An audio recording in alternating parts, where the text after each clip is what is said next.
April 18. This is our update for our Malate roof replacement. Ayun na. I think part na sila doon. Kasi yun na naman talaga yung last video natin. Doon na ang ating kulang. So, tignan natin. Luma pa rin yung roof dyan. No? Okay. Tignan natin sa taas. Ito. Kakat na ito.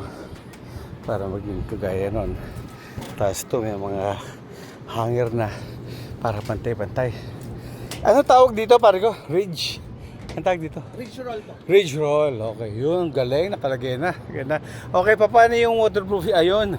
So, nag-waterproofing ka na. Tapos, Saka po natin sasalpak naman. salpak natin. Maglalagay ka ng, ang tawag doon, grinder rin yan, di ba? Pag yung grinder mo, waterproofing ulit. Waterproofing ulit. Saksak yung flashing. Tapos, bulgasil. Tapos, waterproofing ulit. Yun. Yung final waterproofing po na yung elastomeric paint. Okay, galing. Galing. Ito, ang gagawin natin dyan. Ayan po, sisinsilin po namin yan eh. Kapantay po nito. Yes, oo. Kasi yung flashing po natin nakapantay dito. Oo. Pansin ko, maluwag ang gitna doon eh, yun. Pare-pareho to. Opo. Maluwag ang gitna niya. Dito, manipis. Ayan, luwag yan. I-adjust na lang namin yun sir. Kasi naibaba lang. Hindi pa Aha. po naka-final yung mga tornilyo dito sa part na to. Eh di magiging maraming butas yan. Pag in-adjust mo yan, magiging maraming butas. Dadagdagan natin ng butas. Tapos, pero kahit hindi na i-adjust yan kasi malapad po 24 yung ano natin. Yung ridge roll natin. Oo. Sige, wag mo na i-adjust. Opo. Kasi kaya naman dito yan eh. Ito, complete na po ng tornilyo. Oo. Compared na. Pwede ba natin maiwasan yung mga ganyan? Bakit nagkaroon ng... Kasi sir, yung 40 ng ano talaga eh. Nakasunod po tayo sa 40 ng year. Hindi yero. Yung pinagpatungan mo. Opo, pinakakahoy. Oo.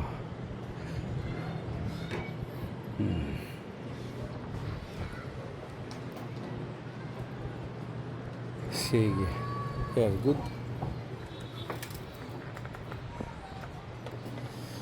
Yung pag naglagay ka pa ng flashing ba ilalagay mo doon? End capping po. End capping. Oo. Matakip po siya doon. Okay. Hindi po makikita yung firewall. Okay. Tapos, doon sa kabila dapat, hindi naka-flash, naka-ganon. Para yung tubig, hindi yan sa ano, hanggang maaari. Sa pader po. Oo. Para maiwasan yung ano. Ang 40 po kasi ng end capping, parang letter J eh. Ganon. Opo, na Okay. nakabaliktad. Okay. Sige.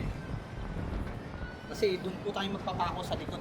Okay. Akala ko matitira na natin to. Wala pa po yung year natin. Yun ang problema. Follow up mo kay hardware. Sabi po ni Cristel, ano sabi? Monday.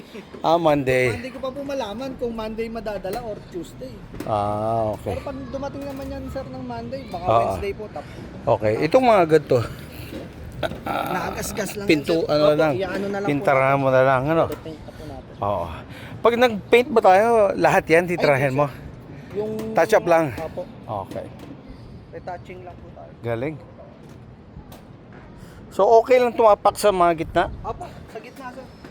Hindi, kasi Sa ganito lang. baka dapat ang tapak mo dito, sa area dyan, no? Opo, sa ganito. Kasi nandyan ang ano eh. Opo. So, wag lang dito. Wag po dito. Oo. Ito, may butas ka dito, ha? Opo. Ay, wala lang tornilyo sir. So, Adjust po namin pinantay namin. Kaya Okay. hindi po nalagyan ulit ng tornilyo. Ito po may tornilyo yung tapat niya. okay. Pero may pagkakapitan pa rin ng Opo. tornilyo. May Okay. pamakuan po. Okay. Sige. So, ang kulang dito, pwede na lagyan. Napalitan na yung kahoy doon, yung 2x6. Palitan na po yan sir. Galing. May picture po ako, hindi ko lang napadala. Sige. Ganda. Tatakot ako pag dito Wag lang sa bandang dulo sir. Baka madulas po kayo sa alikabok. Oo. Ang susunod na gusto ko ilagay dito, solar. Solar. Oo. Maglalagay tayo ng solar dito.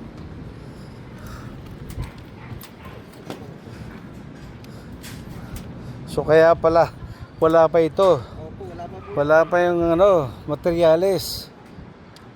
Pero 11 lang yun Opo. Sapat na yun? Opo, sapat na po yan. Okay. Pag nilagyan mo naman ng ridge roll, hindi mo nahalata masyado pag hindi pantay eh. Pero ito, alas pinantay namin sir. Okay. Kasi sir, sinukat namin eh. Oo. May 0.5 na May mga... diferensya. Okay. Hindi po pare-parehas yung ano. Okay. Pero dito, ipantayin natin. Apo. Pero, Para wag mo nang habulin yan. Apo. Pero dito sir, pinantay po namin. Oo, salamat. Ulit namin yan. Salamat. Hanggat maaari sana, wala yung ganun eh. Oh. Yung hindi pantay na yun. Opo. Paano mo maayos yun? Baklas ulit yan. Babawasan mo yung kahoy.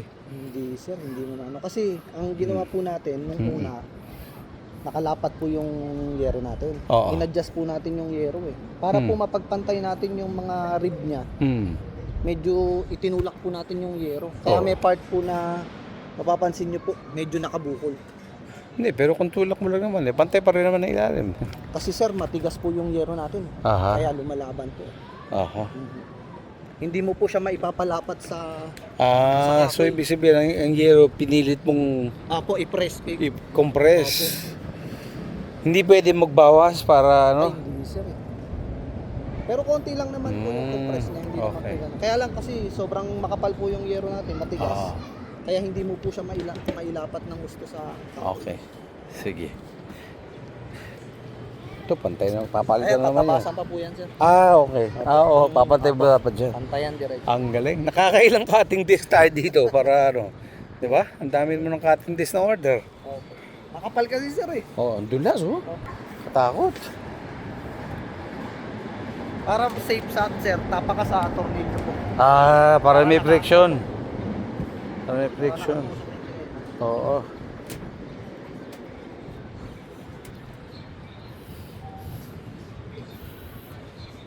Ano ang magandang paraan para hindi magkaroon ng dumi dyan? Kung lagyan mo ng screen kaya yan. Pwede naman sir, pero... Pero dapat yun natatanggal. Opo. Tsaka... Lalo na dun. Yung gagawin mong bubong sa kabila, baba po. doon naiipon dun. Ito po kasi mataas naman. Oo, walang puno dito nga eh. Opo. Doon may mga halamang mga Doon, sir, lagyan pwedeng natin. ano. Oo, yung Doon po natatanggal. kasi yung pag ginawa natin yun, ang mangyayari doon, parang magkakaroon ka po ng firewall sa harap eh. Magiging inside gutter ka po eh. Oo, wala tayong paglalagay sa Opo. kabila. Para yung pader mo po isang diretso. Yes. Ito, pili tayo sa dulo dito. Tapos na to. Hindi, wala pa. Wala pa, no? Wala pa po. Wala pa. Pagka na ano na namin to sa Monday or Tuesday. Wednesday po isang araw lang naman yan. Isa may pati yung pin light. Oo. Yung ilaw mo, in-order ko na. Apo. Okay na yun dun, sir. Gumagana na dun. Galing. Ito, ano yung duming yan? Yung mga pinagbaklasan, sir, ng yero yun. Okay. Okay. Ang naibentang yero to, may 7,000 lang? Tama ba? 7,000 lang daw. Okay. Pero pinili kasi po nila, sir eh. Kasi yung iba daw po gagamitin yata sa barangay. Sige, wala problema. Kasi sa kanila naman yun. Pinili nila. Walang Pinili problema. pala po namin yung mga maayos pa. Oo. Para magamit nila. Opo. Tapos yung kinarga lang po namin yung mga kulang. Okay. So tulungan pa natin ha. Very good. Tinulungan po namin. Chairman dito, ang bait. Sige, so ito na ang ating update.